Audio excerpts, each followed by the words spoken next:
Il y a des gens pour qui le mensonge est une seconde nature. Et que ce soit volontaire ou involontaire, on parle parfois de personnes manipulatrices, de pervers narcissiques, ça peut être des psychopathes, c'est-à-dire c'est des gens pour qui, dans leur psyché, il y a quelque chose de flou déjà à la base, qui arriveront à s'auto-convaincre de choses. Alors, qu'on se mette d'accord, on s'auto-convainc tous de choses. Je crois que l'être humain, il lui faut 17 minutes pour croire à son propre mensonge, mais il y a des gens pour qui, en une seconde, tout d'un coup, tu as un nouveau monde pour eux, ils t'inventent quelque chose, et quand ils te regardent, ça a l'air extrêmement vrai.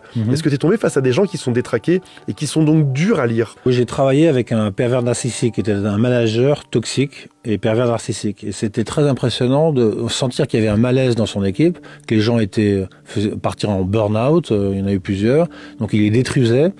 Et quand on sentait qu'il y avait un problème, et quand on interrogeait les gens un par un, pour dire bon, citez-nous quelque chose, expliquez-nous ce qui se passe, pourquoi, qu'est-ce qui va. Ils sont pas réussis. Et rien, parce que c'est toujours des petites touches. C'est quelqu'un qui détruit le pervers narcissique souvent par petites touches. Quand tu prends un élément tout seul, ça n'a l'air de rien. On dit bon, ça va, c'est rien. Mais quand c'est toujours répété tout le temps, ça prend sur le système et ça détruit les gens. Donc c'est compliqué, c'est très toxique, c'est horrible.